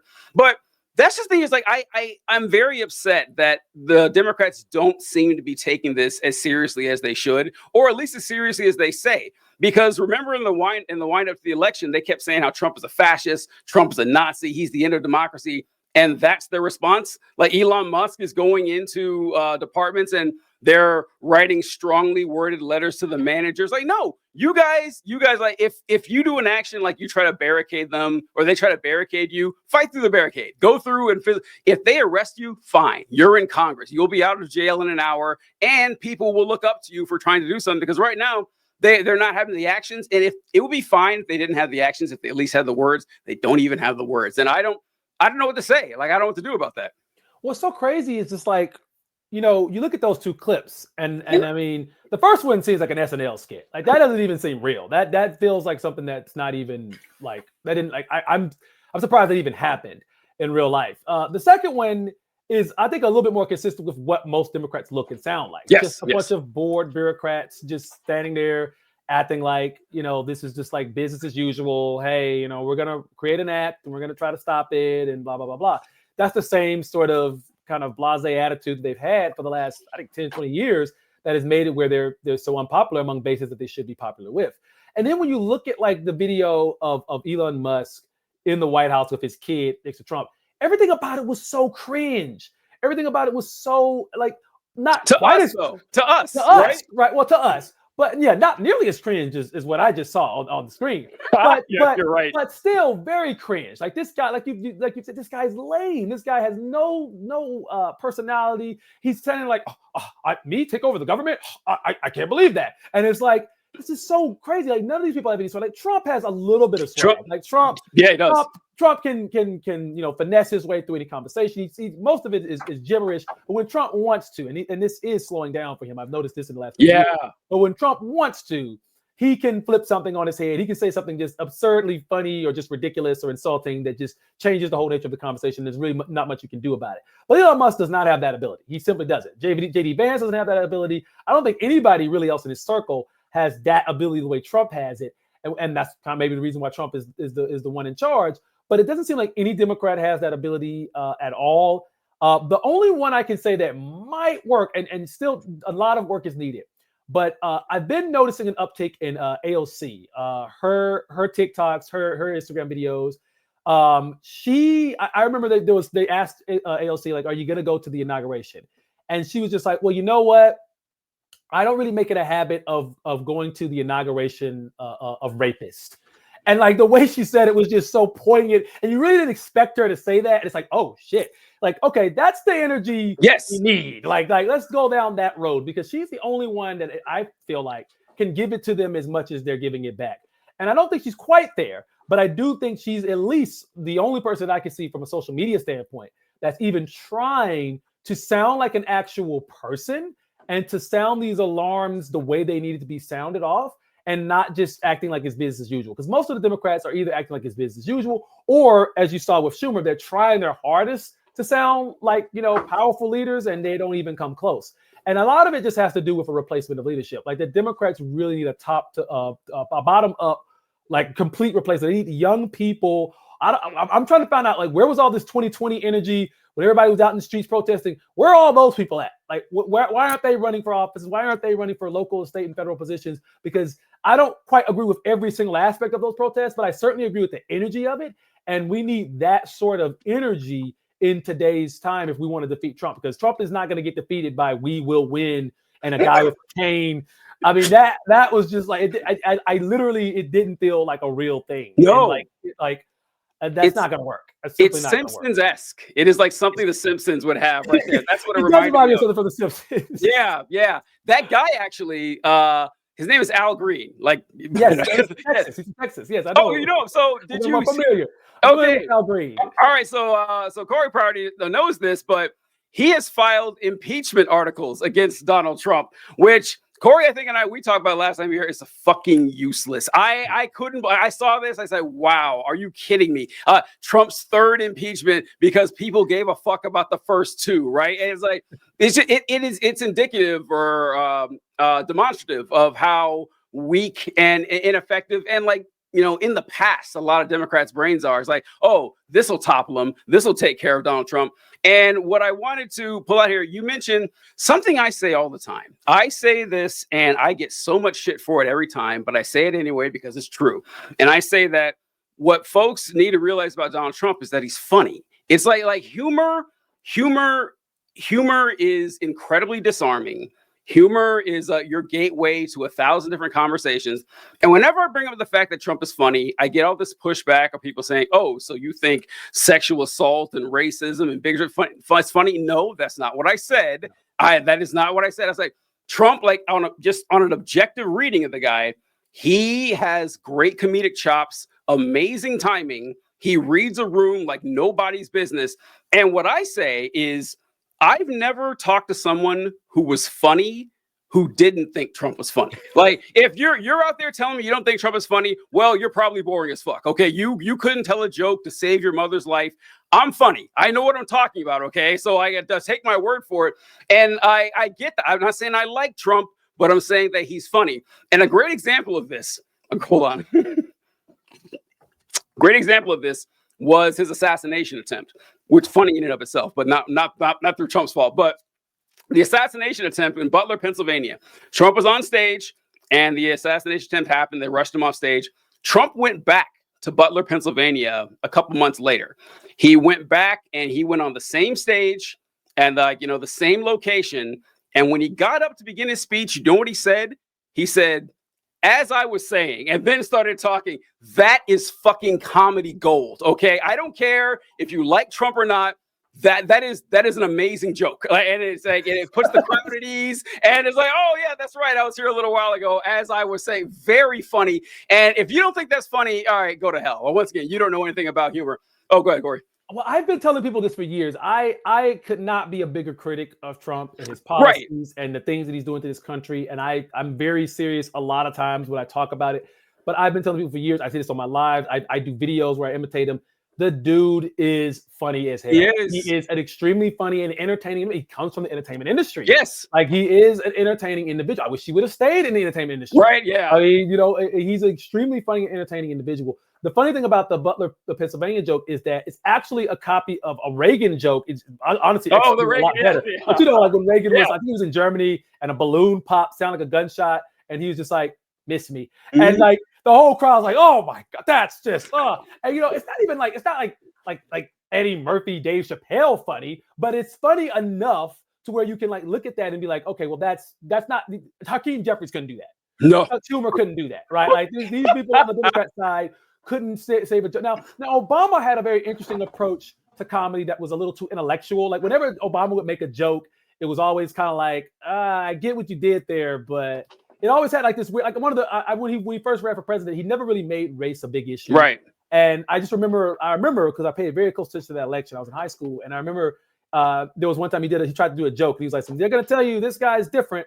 He doesn't look like the guy on your money. He looks a little different from that guy, but and it was kind of like his attempt at like, hey, I can do a joke about the fact that I'm the black guy running for office, but at the same time, it's kind of like, it's a little funny. You're clever, but you just got a little wit to him. But it's not like when Donald Trump was on stage with Jeb Bush, and Jeb Bush said, "My mother is the strongest person I know," and he just said, "She should be running." It's just like, it's great. I almost passed out myself. That's so great. I heard that. I'm like, Jesus Christ, they can't do anything. They can't do anything with this guy. I know, it's like you're fighting.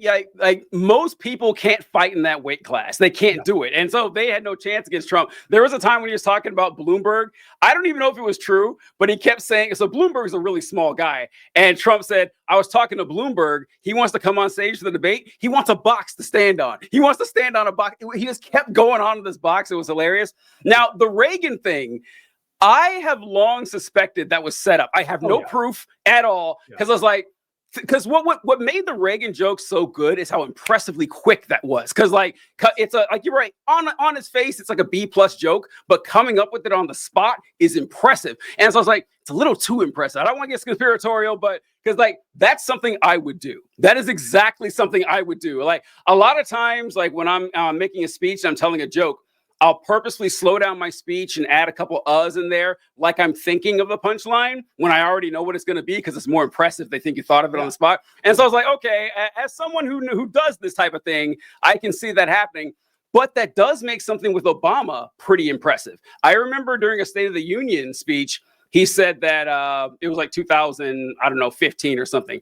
And he was talking about the union and like his reflecting on his presidency. And he says, I have no more presidential elections to run. And the Republicans stood up and started cheering when he said that he has no more presidential elections to run. And when they sat down, he said, because I won them both. And that was really great.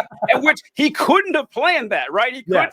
Yeah. So he didn't know they were going to do that. Yeah. He didn't. I guess he could have like, well, if they cheer for that, I'll burn them with this. But it was, on the side. Yeah, it was relying on someone else. So yeah, Obama had it in him. I saw it a few times. And what you said about Trump, you actually mentioned a while ago about how Trump has kind of lost his fastball. People forget how fucking old Trump was or is and what he sounded like in 2016. Because I saw this clip here of when he was running for president the first time. And if this guy had run for president, he would have won 400 electoral college votes. Okay. Like, because Trump is like, he's old and senile now, but this is what he used to sound like. By the way, this is him talking about healthcare.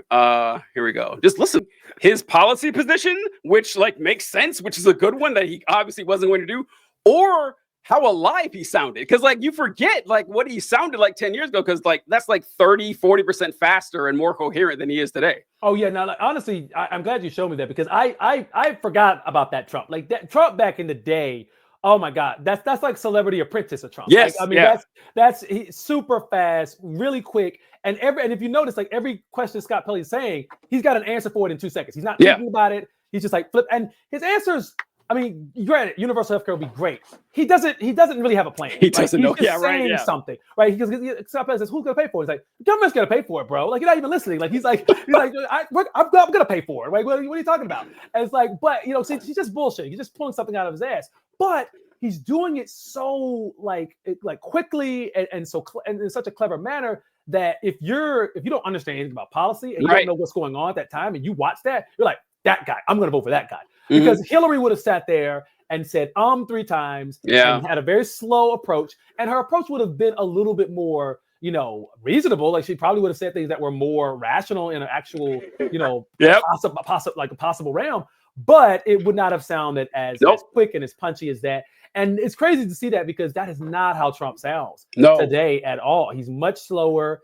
He yes, he's still very, insulting and stuff like that. But as far as his like responses, he could not deliver responses that quick. It's the reason why he doesn't do that many interviews like that anymore. And when he does, they're definitely crafted in a way that makes him look a lot better. And I think people don't understand, like you said, how old Trump is.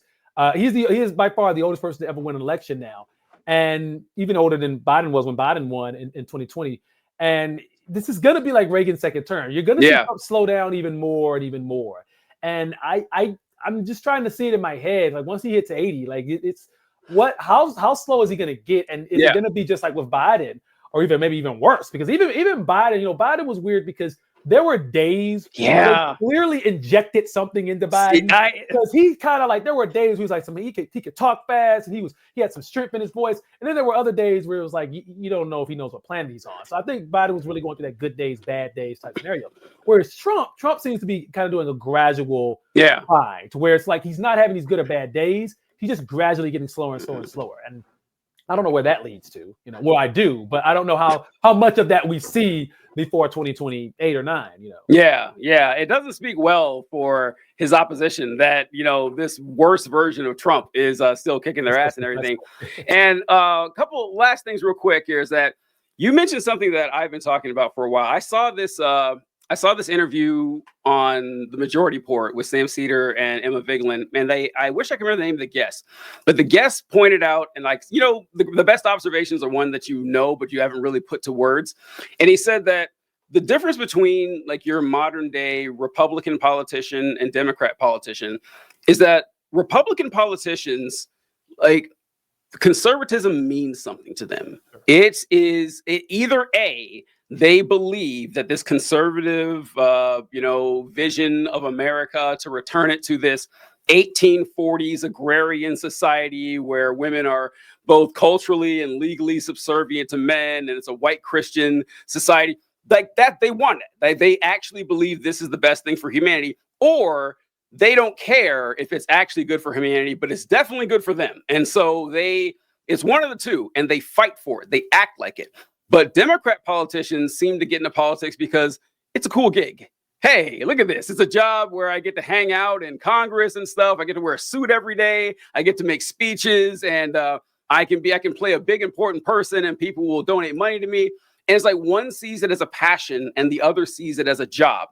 And I thought that was a great observation because that's exactly what I see. I can't read their minds. I don't know what's in their hearts, but that's why you see fewer people like AOC. Like you don't see a lot of people willing to like go for the jugular. And listen, Republicans are kind of right when they say that Democrats are kind of soft. Like people respect aggression. Like they actually respect the fact that a lot of people will say that, well, you know, Donald Trump, he's a crass, they wouldn't know the word crass. He is a rude and obnoxious person and everything, but he fights for what I believe in.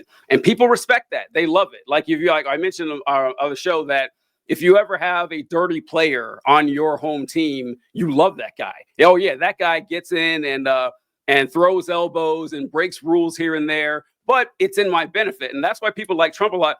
The Democrats could use a lot more of that. Like, there's nothing to be gained by not insulting people anymore. There isn't. I'm sorry. There's not.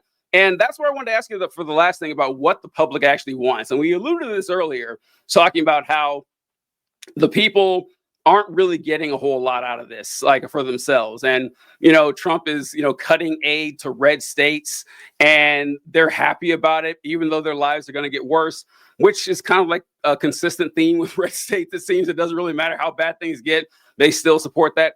What do the people actually want? And I guess the American populace in general. And I ask you this because I know you do lives and everything. You do your lives really late at night, which like you're in the central time zone. I didn't think about that until today. It's like, yeah, you're central time. So like your lives are at like 1 a.m. or something. I don't know if you can't sleep or whatever, but I imagine it's like a lot of regular folks, you know, tuning in and asking. So I like my people are overwhelmingly leftist, or then occasionally, because I do more politically charged stuff than yours.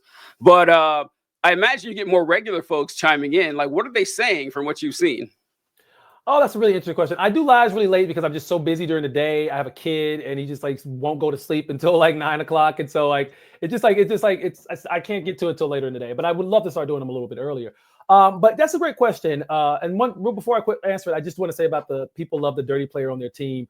The Democrats need a Draymond Green, man. Yes. They need a Draymond. They need a Draymond bet more than anybody I've ever seen. Like they would. And the Draymond is like hated by every other team. But if you're a Bay Area Warriors fan, then you love them. Yeah. You want someone like that who's going to do the dirty work to get the job done. So yeah, 100%. But to answer your question, what do people want? I think it's complicated. I think so. I think America is such a diverse place as far as just not even just like with culture and stuff, but just with ideas and with just beliefs and value systems. That I think it really depends on who you're asking. And I also think that there's a lot of Americans who don't know what they want, who think they know what they want, but they aren't 100% sure what they want or how to get it. I think ultimately, if I'm speaking for most just working class, 90% of Americans, I think they want to be able to make a decent living and be able to have their paycheck, you know, cover everything they need to cover, be able to have the occasional vacation, the off days, the leisurely time, their entertainment, their media, all that stuff, and not have to worry about, big picture issues, not have to worry about whether or not the economy is going to collapse or, climate change is going to wipe them out or some major war is going to happen. I mean, that's like the ideal thing, right? To be in a peaceful, productive society where you can work a job, you can make a living, provide for your family, this, that, and the other. The problem is, I don't know how many Americans even fit into that, that paradigm anymore, because it really seems like there are so many, like you said, as we said, it's kind of like going back to the very beginning of the conversation, so many single people and so many people who don't have kids, or don't have families. And it's like, well, if you're single, is that as important to you? This idea of, I just want to be able to provide for my family. What if you want more?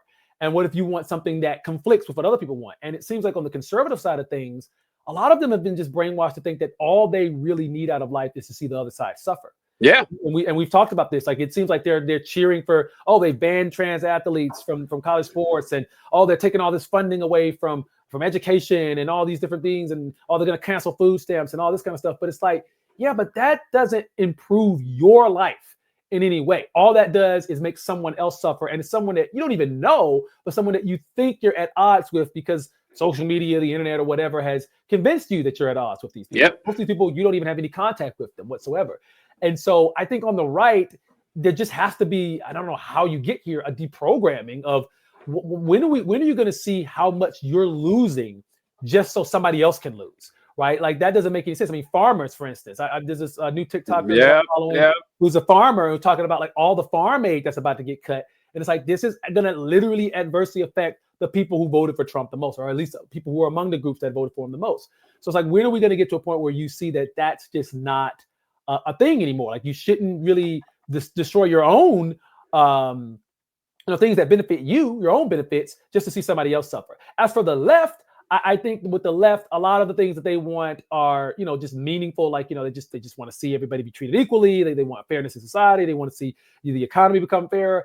And they've got to get a little bit more fiery about actually getting it. Because right now, there just isn't, it's like you're saying all these things online. You want all these things, but like, what are you doing to get it? Like, what are we actually doing to get it other than just posting about it, other than being angry about it? How are we organizing? I mean, and all this thing about, well, the politicians suck. Okay, we'll run for office. I mean, it's very difficult to win like a House seat, maybe a senator seat, but a state rep seat, I mean, that's not that difficult. Figure out how to do it in your own hometown and just go for it. And even if you lose, you can use it as a way to get leverage on social media to at least get people to notice you and get people to notice your message. Because sometimes, I mean, Lincoln lost elections, Obama lost elections, and they still ended up being incredible leaders after the fact. So, sometimes you have to lose in order to even get your name out there in the first place. So that's what we need: more organizing, more people who actually care about it and who are actually going to do actionable things in real life instead of just complaining about it online. And as far as what America wants in general, I think it's just so diverse. I think it's all over the place. Yeah, I agree. I'll go in reverse order, which talk about there about like what people want on the left and what they actually do. Like the complaining in front of your phone is easy. Like that's easy. Like anyone can sit and bitch about how bad things are. But this is also, I hate, giving credit to right wingers, whatever, but they have been putting in the fucking work. Okay. That you can't say what you want about them. They are not lazy when it comes to their politics. And they're like, when an election happens, they show the fuck up. They like, you go to a right-wing Christian nationalist church. Every fucking one of them are going to not just like the presidential elections. They're going to off-year elections. They're going to state rep elections. They're going to school board elections. They are always there. We don't have that. We don't. Like, we look at the sexy stuff and everything. Running is a little bit more difficult, I think, because I think I did just showing up and voting, and moving. Since I saw a great video saying that, it's not just that Democrats are, soft because like they're like they're right wingers in their hearts or whatever, but right wingers keep winning elections, which moves the Overton window to the right every time more right wing people win elections. So like running for office might be a little tricky because state reps don't make anything. Like you also need money because state reps make like $25,000 a year. Like most of them have money already trying to get there, but nothing's stopping you from supporting them.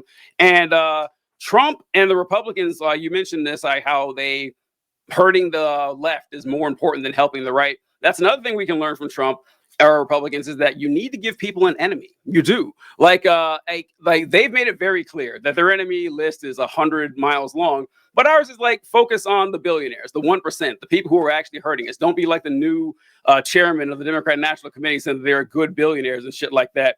But and what people want, it is a hard question to answer, which I saved it for the end because it is kind of the sad thing is, honestly, I don't know if it's sad, but it's the reality that we've been focusing so much in our minds about like this concept of democracy, of our constitutional republic, and that our democratic rule, how it's important that power is, derived from the just consent of the governed and everything. But people, when you get right down to it, they don't actually want democracy. They don't. What people want, they want to be safe. They want to be successful and they want to be happy. And if you can guarantee them that without the democracy part, they'll take it. Like, sure, yeah. If I'm like free to do what I want to do and I'm safe and I'm comfortable and I'm happy, they will take it 10 out of 10 times. We got to reckon with that. And once again, I'm not saying overturn democracy, but you have to address what people actually want. Yelling about democracy, till you're blue in the face clearly doesn't work. You need to actually address the thing that people want. So, all right. So kept you a little long there, Cory, but I appreciate it. Thank you so much, man. Where can the good folks find your work as if they don't already know? Well, This is Cory on most platforms. You can find me on TikTok. That's where I do a lot of my skits about history and political satire. So This is Cory on TikTok. I'm This is Cory 91 on Instagram. And I'm also This is Cory on YouTube. And those are like the main places you can find my work. And TJ, it's always fun to talk to you, man. I always have a blast having these conversations with you. Happy to talk anytime. Perfect. Thanks so much, man. And thank you guys for joining us. Thanks.